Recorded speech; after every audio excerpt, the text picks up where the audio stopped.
नमस्कार दोस्तों, स्वागत है आप सभी का आपके अपने ऑनलाइन क्लासेज में। इस वीडियो में हम सब रीजनिंग के 15 महत्वपूर्ण क्वेश्चनों का अध्ययन करेंगे जो आपके सभी कॉम्पिटिटिव एग्ज़ाम के लिए मोस्ट इम्पॉर्टेंट क्वेश्चन हैं। वीडियो के लास्ट में आप सबके लिए कुछ क्वेश्चन दिया जाएगा जिसका आंसर आप सभी लोगों को कमेंट बॉक्स में बताना है। यदि आप सभी लोगों को इन 15 क्वेश्चन में किसी भी क्वेश्चन में डाउट रह जाता है तो आप सभी लोग बेझिझक जो है कमेंट बॉक्स में पूछ सकते हैं। उस क्वेश्चन को नेक्स्ट वीडियो में बताया जाएगा। चलिए तो अब हम सब अपने क्वेश्चन की तरफ चलते हैं।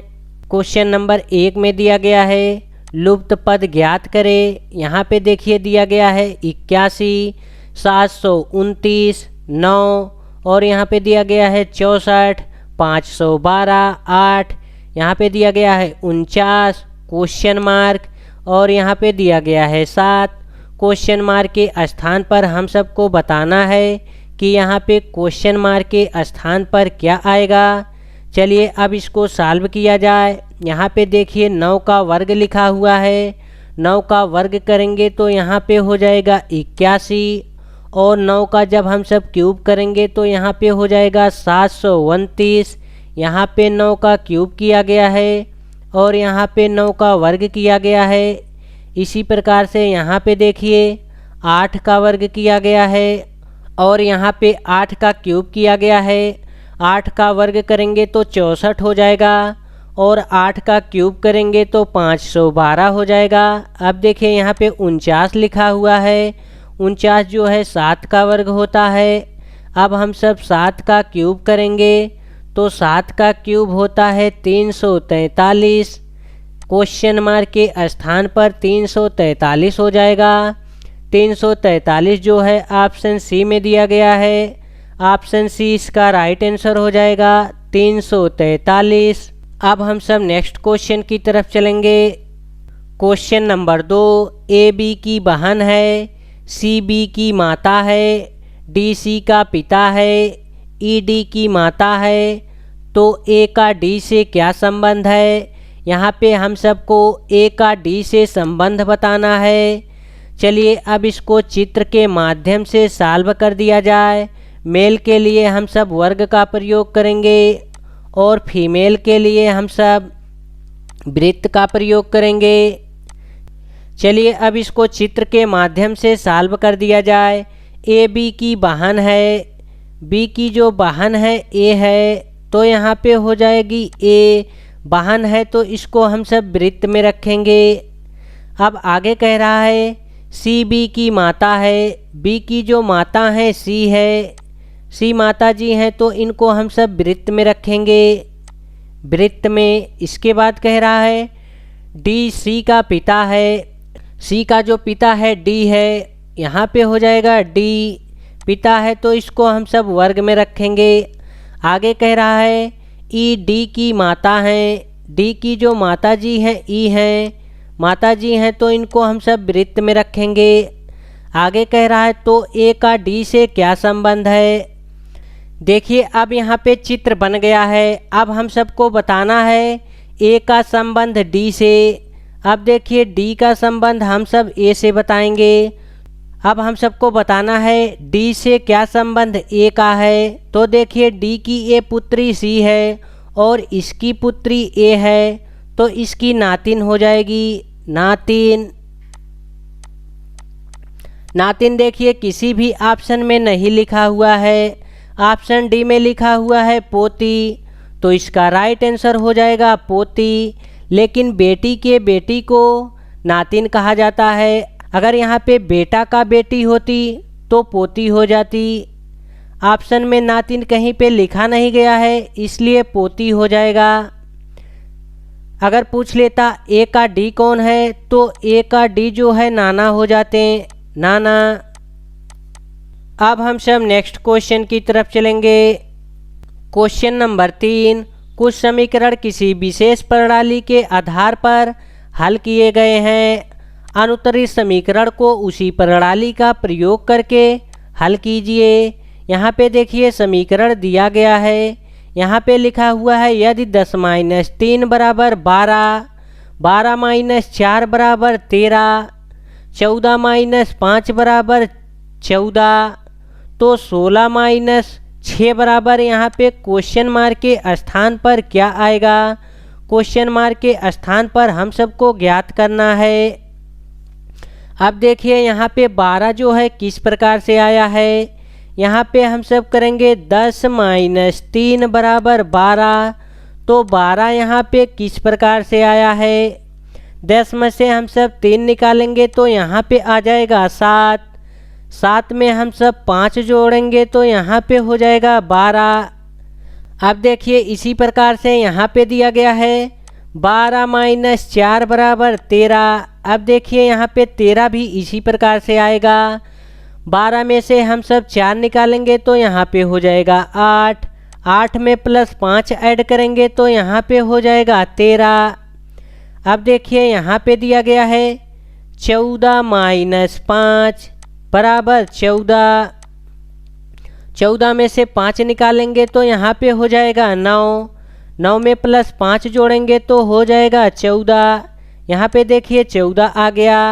अब इसी प्रकार से हम सब 16 माइनस 6 करेंगे, 16 माइनस 6 करेंगे तो यहाँ पे हो जाएगा 10, 10 में प्लस 5 जोड़ देंगे तो यहाँ पे हो जाएगा 15। क्वेश्चन मार्क के स्थान पर 15 हो जाएगा। इसका राइट आंसर हो जाएगा ऑप्शन बी 15। देखिए सभी में से घटाने के बाद हम सब 5 जोड़े हैं। यहाँ पे देखिए 10 में से 3 निकालें तो 7 हो गया, 7 और 5 हो गया 12। यहाँ पे देखिए 12 माइनस 4 किए तो 8 हो गया, 8 और 5 किए तो 13 हो गया। यहाँ पे देखिए 14 माइनस 5 किए तो 9 हो गया, 9 और 5 को जोड़े तो 14 हो गया। इसी प्रकार से 16 माइनस 6 करेंगे तो 10 हो जाएगा, 10 और 5 को जोड़ देंगे तो 15 हो जाएगा।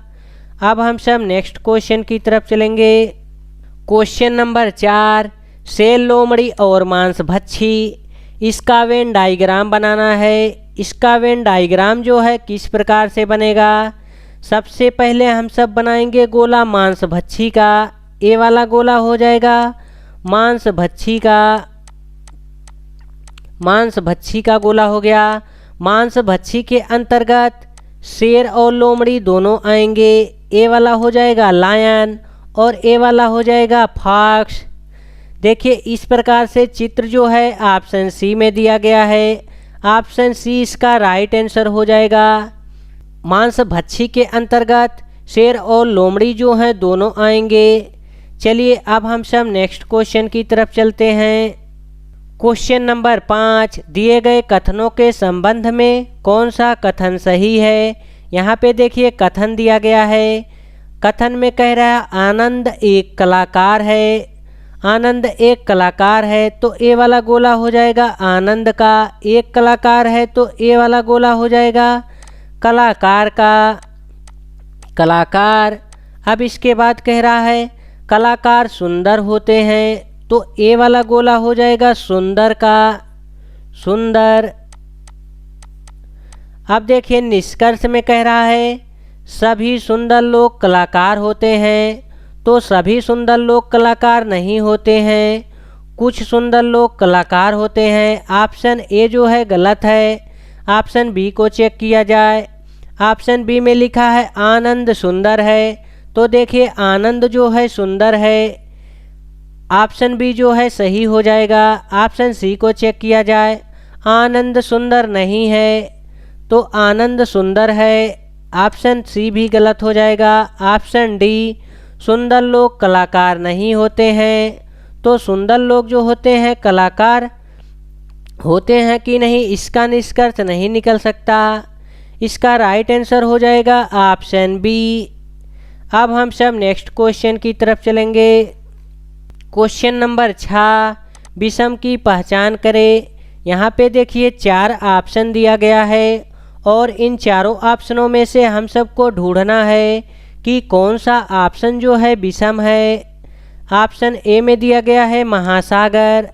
ऑप्शन बी में दिया गया है जलप्रपात। ऑप्शन सी में दिया गया है तालाब। ऑप्शन डी में दिया गया है नदी। तो इसमें नदी जो है विषम हो जाएगा। इसका राइट आंसर हो जाएगा ऑप्शन सी तालाब। महासागर जो होता है इसका पानी जो होता है धारा में बहता है, धारा में, और जलप्रपात भी धारा में बहता है और नदी भी धारा में बहती है। इनका पानी जो होता है प्रवाह करता है, प्रवाह, इनका पानी हमेशा जो है बहता रहता है और तालाब का पानी जो है स्थिर रहता है। अब हम सब नेक्स्ट क्वेश्चन की तरफ चलेंगे। Question number 7। क्वेश्चन नंबर 7 जो है बड़ा दिया गया है, तो बड़ा देखकर हम सबको डरना या घबराना नहीं है। इसमें जैसा जैसा कहा गया है हम सब वैसा वैसा ही करेंगे। चलिए अब इसको बहुत आसानी से सॉल्व कर दिया जाए। इसमें दिया गया है सीता और गीता ए बिंदु से चलना शुरू किया। यहाँ पे देखिए सीता और गीता जो हैं ए बिंदु से चलना शुरू किया, तो यहाँ पे हो जाएगा ए बिंदु। अब यहाँ से चलना शुरू किया। सीता उत्तर की ओर 6 किलोमीटर चलती है। उत्तर जो होता है ऊपर की तरफ होता है। यहाँ तक चलेगी 6 किलोमीटर। इसके बाद कह रहा है 6 किलोमीटर चली और दाएं मुड़कर 3 किलोमीटर चली। दाएं मुड़ेगी तो इस तरफ जाएगी पूरब की तरफ। 3 किलोमीटर चली तो यहाँ तक आएगी 3 किलोमीटर। इसके बाद कह रहा उसके बाद वह दाएं मुड़कर दक्षिण की ओर 6 किलोमीटर चली। दाएं मुड़ेगी तो इस तरफ आएगी नीचे की तरफ, यहाँ तक आ गई। अब कह रहा है 6 किलोमीटर चली। यहाँ तक इन्होंने दूरी जो है 6 किलोमीटर तय किया, 6 किलोमीटर। आगे कह रहा है वह फिर से बाएं मुड़कर 3 किलोमीटर चलकर बिंदु बी पर पहुंच गई। देखिए बाएं मुड़ेगी तो इस तरफ आएगी, इस तरफ। यहाँ पे बिंदु बी है। यहाँ पे इन्होंने 3 किलोमीटर की दूरी तय किया, 3 किलोमीटर। अब कह रहा गीता पश्चिम की ओर 3 किलोमीटर चली, तो देखिए गीता यहाँ से चलना शुरू किया था। अब कह रहा पश्चिम की ओर, पश्चिम इस तरफ होता है, यहाँ तक चली 3 किलोमीटर, 3 किलोमीटर। आगे कह रहा है पश्चिम की ओर 3 किलोमीटर चली और बाएं मुड़कर 6 किलोमीटर चली। बाएं मुड़ेगी तो नीचे की तरफ आएगी इस तरफ, और यहाँ तक दूरी जो है 6 किलोमीटर तय की। वह फिर से बाएं मुड़कर 9 किलोमीटर चली और बिंदु सी पर पहुँच गई। देखिए यहाँ से फिर बाएं मुड़ेगी, बाएं मुड़ेगी तो इस तरफ आएगी। यहाँ तक इन्होंने 9 किलोमीटर की दूरी तय किया, 9 किलोमीटर। अब देखिए आगे कह रहा है बी बिंदु सी बिंदु से कितनी दूर है। यहाँ पे देखिए बी बिंदु जो है सी बिंदु से दूर कितना पूछ रहा है।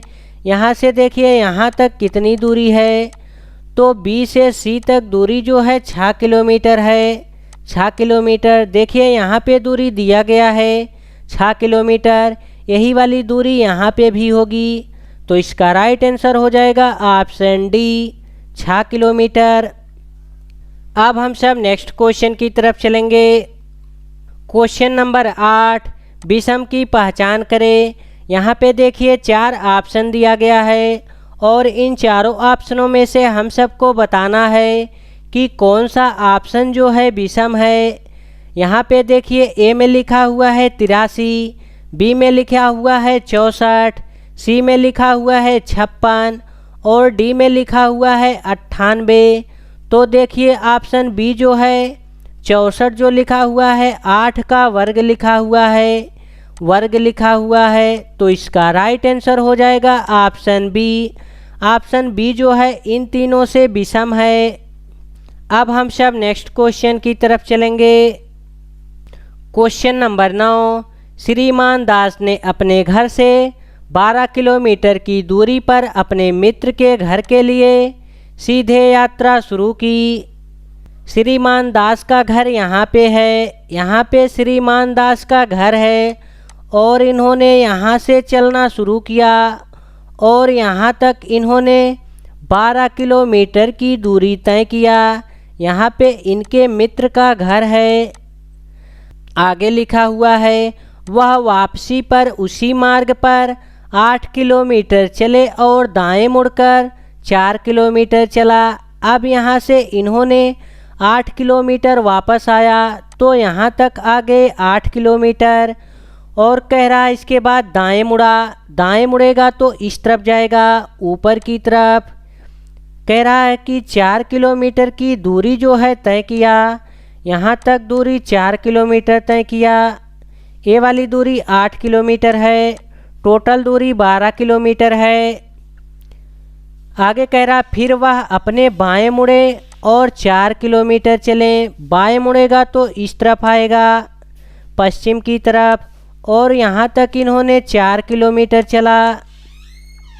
अब फिर कह रहा है अंत में वह अपने बाएं मुड़ा और 2 किलोमीटर चले। बाएं मुड़ेगा तो इस तरफ आएगा, यहाँ तक चला और 2 किलोमीटर चला। टोटल दूरी जो है 4 किलोमीटर है। वह अपने घर से कितनी दूरी पर थे?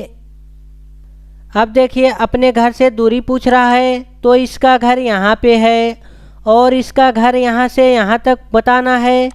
तो अब इसका घर जो है 2 किलोमीटर बचेगा, 2 किलोमीटर। इसका राइट आंसर हो जाएगा ऑप्शन डी। चलिए इस क्वेश्चन को एक बार फिर से समझ लिया जाए। देखिए श्रीमान दास जो हैं अपने घर से अपने मित्र के घर यहाँ तक 12 किलोमीटर की दूरी तय किया। फिर इन्होंने यहाँ से वापसी आया 8 किलोमीटर और इसके बाद इन्होंने दाएं मुड़ा और 4 किलोमीटर की दूरी तय किया। यहाँ तक आ गए, 4 किलोमीटर की दूरी तय किया। फिर वह अपने बाएं मुड़े, बाएं मुड़ेंगे तो इस तरफ आएंगे और 4 किलोमीटर की दूरी तय किया। ये वाली दूरी हो गया 4 किलोमीटर। अंत में वह अपने बाएं मुड़े, अंत में बाएं मुड़े और 2 किलोमीटर चले। यहाँ तक 2 किलोमीटर चले। वह अपने घर से कितनी दूर पर थे? तो देखिए इनका घर जो है यहाँ पे है। टोटल दूरी जो है 4 किलोमीटर है। 4 में से हम सब 2 निकालेंगे तो 2 आएगा। इसका दूरी हो जाएगा 2 किलोमीटर। अब हम सब नेक्स्ट क्वेश्चन की तरफ चलेंगे। क्वेश्चन नंबर 10, नीचे दिए गए शब्द के लिए समूह की पहचान करें। यहाँ पे देखिए बी का हम सबको बताना है। यहाँ पे आबियु फर्स्ट लिखा हुआ है, यहाँ पे आबियु जो है सेकंड लिखा हुआ है। चलिए अब हम सब चेक किया जाए। बी का बताना है BEE। अब चेक किया जाए किस आबियु में बी और ई लिखा हुआ है। तो फर्स्ट आबियु में बी और ई दोनों लिखा हुआ है। सेकंड आबियु में जो है बी कहीं पे नहीं लिखा हुआ है, लेकिन ई 2 जगह यहाँ पे लिखा हुआ है। और यहाँ पे देखिए ऑप्शन में दिया गया है। यहाँ पे देखिए ई का हो जाएगा 107, एक ई का हो जाएगा 107 और इस वाले ई का हो जाएगा 1010। तो यहाँ पे ना तो 107 लिखा हुआ है ना तो 1010 लिखा हुआ है। इसलिए आबियु सेकंड को हम सब नहीं चेक करेंगे, फर्स्ट को चेक करेंगे। अब बी को चेक किया जाए। देखिए बी यहाँ पे लिखा हुआ है तो बी यहाँ पे लिखा हुआ है, इसका कोड हो जाएगा 12।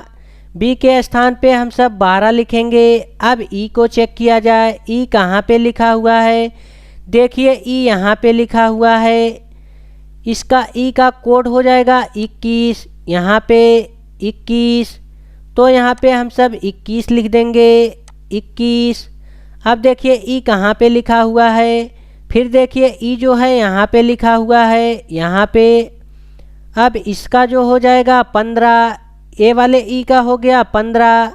अब चेक किया जाए किस ऑप्शन में 12, 21, 15 लिखा हुआ है। तो 12, 21, 15 जो है ऑप्शन बी में लिखा गया है। ऑप्शन बी इसका राइट आंसर हो जाएगा। देखिए अगर इसके कोड की बात किया जाए तो ई का कोड कितना कितना हो सकता है? एक ई का कोड होगा 21 और एक ई का कोड होगा 15 और एक ई का कोड होगा यहाँ पे देखिए 34 और एक ई का कोड यहाँ पे देखिए होगा 43। अब देखिए यहाँ पे एक ई का कोड होगा 52, यहाँ पे हो गया 52, यहाँ से लेकर यहाँ तक ये वाला हो गया 52, और यहाँ से लेकर यहाँ तक ये वाला हो गया 43, 34 देखिए यहाँ से लेकर यहाँ तक ये वाला हुआ 34। इसका राइट आंसर हो गया ऑप्शन बी। अब हम सब नेक्स्ट क्वेश्चन की तरफ चलेंगे। क्वेश्चन नंबर 11, यहाँ पे लिखा हुआ है 243, कामा 5, कामा 81, कामा 15, कामा 27, कामा 45, कामा 9, कामा क्वेश्चन मार्क। यहाँ पे क्वेश्चन मार्क के स्थान पे हम सबको बताना है कि क्वेश्चन मार्क के स्थान पर क्या आएगा। चलिए इसको सबसे पहले लिख लिया जाए। 243, कामा 5, कामा 81, कामा 15, कामा 27, कामा 45, कामा 9, कामा क्वेश्चन मार्क। यहाँ पे क्वेश्चन मार्क के स्थान पर हम सबको ज्ञात करना है। देखिए यहाँ पे 243 लिखा हुआ है, यहाँ पे 5 लिखा हुआ है, यहाँ पे 81 लिखा हुआ है। अब इसमें क्या किया जाए, या तो 5 हो जाए या तो 81 हो जाए। देखिए 5 नहीं होगा, इसका सीरीज जो बनेगा पहले और तीसरे का बनेगा। तो देखिए पहले और तीसरे का सीरीज क्या बन रहा है, यहाँ पे भागे 3 किया गया है और यहाँ पे देखिए भागे 3 किया गया है। 81 में हम सब 3 से भाग करेंगे तो 27 आ जाएगा, और 27 में हम सब 3 से भाग करेंगे तो यहाँ पे 9 हो जाएगा। अब देखिए यहाँ पे क्या किया गया है, यहाँ पे 5 लिखा हुआ है, यहाँ पे 15, तो यहाँ पे 3 से गुणा किया गया है। 5 तियाँ हो जाएगा 15। यहाँ पे देखिए 45 लिखा हुआ है, तो यहाँ पे 15 गुणे 3 करेंगे 45 हो जाएगा। अब यहाँ पे हम सब करेंगे 45 गुणे 3, 3 पचे हो जाएगा 15, 3 चौक के 12, 12 और 1 हो जाएगा 13। क्वेश्चन मार्क के स्थान पर 135 हो जाएगा। इसका राइट आंसर हो जाएगा ऑप्शन डी 135। देखिए यहाँ नीचे वाली सीरीज में 3 से भाग किया गया है, नीचे वाली सीरीज में 3 से भाग किया गया है और ऊपर वाली सीरीज में 3 से गुणा किया गया है। अब हम सब नेक्स्ट क्वेश्चन की तरफ चलेंगे। क्वेश्चन नंबर 12, सूर्य अनुपाते पृथ्वी समानुपात पृथ्वी अनुपाते क्वेश्चन मार्क। यहाँ पे क्वेश्चन मार्क के स्थान पर हम सबको बताना है कि क्वेश्चन मार्क के स्थान पर क्या आएगा। जिस प्रकार से सूर्य का संबंध पृथ्वी से है उसी प्रकार से पृथ्वी का संबंध किससे होगा। देखिए यहाँ पे पृथ्वी जो है सूर्य का चक्कर लगाती है। जिस प्रकार से पृथ्वी सूर्य का चक्कर लगाती है उसी प्रकार से पृथ्वी का चक्कर कौन लगाएगा। तो पृथ्वी का जो चक्कर लगाती है चंद्रमा लगाती है, चंद्रमा। इसका राइट आंसर हो जाएगा ऑप्शन बी चंद्रमा। जिस प्रकार से पृथ्वी सूर्य का चक्कर लगाता है उसी प्रकार से चंद्रमा जो है पृथ्वी का चक्कर लगाएगा। अब हम सब नेक्स्ट क्वेश्चन की तरफ चलेंगे। क्वेश्चन नंबर 13, यदि किसी कोड में ट्रिंगल को XOMXRDPB लिखा जाता है तो उसी कोड में एजुकेशन को कैसे लिखा जाएगा। चलिए अब हम सब सबसे पहले लिखेंगे ट्रिंगल। यहाँ पे हो गया TRIANGLE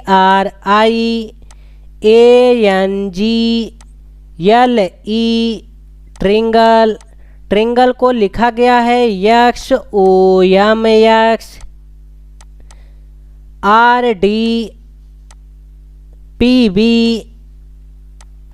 अब देखिए इसको किस प्रकार से लिखा गया है। इसको आसान करने के लिए हम सब इसका नंबरिंग कर देंगे। नंबरिंग देखिए T जो है 20 नंबर पे, R जो है 18 नंबर पे, I जो है 9 नंबर पे, A 1 नंबर पे, N 14 नंबर पे, G 7 नंबर पे, L 12 नंबर, E 5 नंबर। इसी प्रकार से इसको भी नंबरिंग कर देंगे। X 24 नंबर, O हो जाएगा 15 नंबर, M 13 नंबर, X 24 नंबर, R 18 नंबर, डी 4 नंबर, पी 16 नंबर, बी जो है 2 नंबर। यहाँ पे देखिए 20 लिखा हुआ है, यहाँ पे 24। इसका मतलब है कि इसमें +4 जोड़ा गया है, +4। यहाँ पे 18 लिखा हुआ है, यहाँ पे 15, इसमें से -3 किया गया है। यहाँ पे 9 लिखा हुआ है, यहाँ पे 13, तो इसमें +4 किया गया है। यहाँ पे 1 लिखा हुआ है, यहाँ पे 24 लिखा हुआ है। अब यहाँ पे 1 दिया गया है, 1 में से 3 नहीं निकलेगा, तो टोटल जो है अल्फ़ाबेट नंबर जो होता है 26 होता है। यहाँ पे हो जाएगा 26, और 26 में से हम सब नहीं घटाएंगे। जब किसी चीज़ को घटाना होता है तो हम सब 27 में से घटाते हैं। अब हम सब 27 में से 3 घटाएंगे, 27 में से 3 घटाएंगे तो यहाँ पे हो जाएगा 24, और 24 नंबर पे आता है यक्स, तो यहाँ पे यक्स लिखा गया है, -3 किया गया है। यहाँ पे देखिए 14 लिखा हुआ है, यहाँ पे 18, तो इसमें +4 किया गया है। यहाँ पे देखिए 7 लिखा हुआ है, यहाँ पे 4, तो इसमें -3 किया गया है। यहाँ पे 12 लिखा हुआ है, यहाँ पे 16, इसमें भी +4 किया गया है। यहाँ पे 5 लिखा हुआ है, यहाँ पे 2, इसमें भी -3 किया गया है। देखिए एक बार +4 जोड़ा गया है और दूसरी बार -3, इसी प्रकार से +4 -3 को किया गया है। अब हम सब नेक्स्ट क्वेश्चन की तरफ चलेंगे। क्वेश्चन नंबर 14, कौन सा रूप प्रतीकों और अंकों में एक दूसरे के स्थान पर आ जाता है और नीचे दिए गए समीकरण को सही बनाता है। यहाँ पे देखिए समीकरण दिया गया है, ब्रैकेट में लिखा हुआ है 3/4 + 2 = 2 लाना है हम सबको। यहाँ पे देखिए इन्हीं चिन्हों के प्रयोग से हम सबको समीकरण को सॉल्व करना है कि कौन से चिन्हों का प्रयोग करके समीकरण को सॉल्व किया जा सकता है। चलिए अब ऑप्शन ए को चेक किया जाए। ऑप्शन ए के चिन्हों का प्रयोग किया जाए। यहाँ पे दिया गया है 3/4 + 2 = 2। अब इन सब चिन्हों का प्रयोग किया जाए। यहाँ पे हम सब कर देंगे 2 + 4, यहाँ पे हो जाएगा अब भाग का निशान, और यहाँ पे हो जाएगा 3, यहाँ पे हम सब 3 रखेंगे बराबर 2। यहाँ पे देखिए 6 हो गया, और यहाँ पे हो गया भागे 3 = 2, तो यहाँ पे 2 = 2 हो गया। पहले वाले चिन्ह के प्रयोग से हम सब समीकरण को सॉल्व कर सकते हैं। इसका राइट आंसर हो जाएगा ऑप्शन ए। अब हम सब लास्ट क्वेश्चन की तरफ चलेंगे। क्वेश्चन नंबर 15, अक्षरों का कौन सा समूह खाली स्थानों पर रखने पर दी गई अक्षर श्रृंखला को पूरा करेगा। यहाँ पे देखिए अक्षर श्रृंखला दिया गया है, और यहाँ पे खाली स्थान पे हम सबको ज्ञात करना है कि यहाँ पे खाली स्थान पर क्या भरा जाएगा। यहाँ पे 5 खाली स्थान है। अब इन सबको गिन लिया जाए, कुल कितने अक्षर लिखे गए हैं। 5 ए वाला हो गया खाली स्थान वाला, 6 7 8 9 10 11 12 13 14 15 16 17 18, टोटल यहाँ पे 18 अक्षर लिखे हुए हैं। 18 को हम सब या तो 3 से डिवाइड कर सकते हैं या फिर 6 से। सबसे पहले हम सब छोटे वाले से डिवाइड करते हैं और उसके बाद बड़े वाले से। चलिए अब इसको लिख लिया जाए। यहाँ पे हो गया dash CB dash CAB dash BAC A dash CBA dash, यहाँ पे हो गया A। अब देखिए अगर 3 का हम सब कॉलम बनाएंगे तो 3 का कॉलम नहीं बनेगा। देखिए अगर 3 का बनाते हैं तो यहाँ पे CB दिया गया है, अब कहीं पे CB नहीं दिया गया है, इसलिए हम सब 6 का कॉलम बनाएंगे। 1 2 3 4 5 6, तो यहाँ पे 6 का कॉलम बन गया। 1 2 3 4 5 6। यहाँ पे देखिए 3 कॉलम बन गया। अब यहाँ पे बी लिखा हुआ है तो यहाँ पे हम सब बी लिखेंगे। यहाँ पे देखिए खाली स्थान है, यहाँ पे सी लिखा हुआ है तो यहाँ पे सी लिख दिया गया। यहाँ पे देखिए बी लिखा हुआ है, बी के बाद देखिए यहाँ पे ए लिखा हुआ है तो यहाँ पे हम सब लिख देंगे ए। देखिए इसका सीरीज बन गया बी सी बी ए सी ए। अब इसका सीरीज यहाँ पे भी बन गया बी सी बी ए सी ए। अब यहाँ पे लिखा जाएगा बी सी बी ए के बाद देखिए यहाँ पे हो जाएगा सी सी। चलिए अब हम सब खाली स्थान पे देखिए क्या क्या भरा गया है। चलिए अब हम सब जो जो खाली स्थान पे भरा गया है उसको लिख लिया जाए। यहाँ पे हो जाएगा बी और बी के बाद यहाँ पे खाली स्थान पे हो जाएगा ए और इसके बाद यहाँ पे खाली स्थान पे हो जाएगा सी और इसके बाद यहाँ पे हो जाएगा खाली स्थान पे बी तो यहाँ पे बी लिखेंगे और इसके बाद यहाँ पे खाली स्थान पे हो जाएगा सी तो यहाँ पे लिखेंगे सी।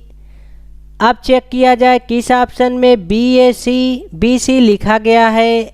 ऑप्शन ए में लिखा गया है। ऑप्शन ए इसका राइट आंसर हो जाएगा बी सी। अब हम सब उस क्वेश्चन की तरफ चलेंगे जिसका आंसर हम सभी लोगों को कमेंट बॉक्स में बताना है। यहाँ पे देखिए 2 क्वेश्चन दिया गया है और इन दोनों क्वेश्चनों का आंसर हम सभी लोगों को कमेंट बॉक्स में बताना है। इसको 1 मान लिए, इसको 2 मान लिए। यदि किसी भी भाई बहन को इन दोनों क्वेश्चनों में से किसी भी क्वेश्चन में दिक्कत हो रहा है तो आप सभी लोग पार्ट नंबर 22 वीडियो जाकर देख सकते हैं। पार्ट नंबर 22 वीडियो में इन सभी क्वेश्चनों को शामिल किया गया है। आप सभी लोग बताएंगे 15 क्वेश्चन में से आप सबका कितना क्वेश्चन सही हुआ है और यदि 15 क्वेश्चन में से आप सभी लोगों को किसी भी क्वेश्चन में डाउट रह गया हो तो आप सभी लोग कमेंट बॉक्स में पूछ सकते हैं। उस क्वेश्चन को नेक्स्ट वीडियो में बताया जाएगा। यदि वीडियो आप सबको अच्छी लगी हो तो आप सभी लोग अपने मित्रों के पास शेयर ज़रूर करिएगा। जय हिंद दोस्तों, फिर मिलेंगे एक नई वीडियो के साथ।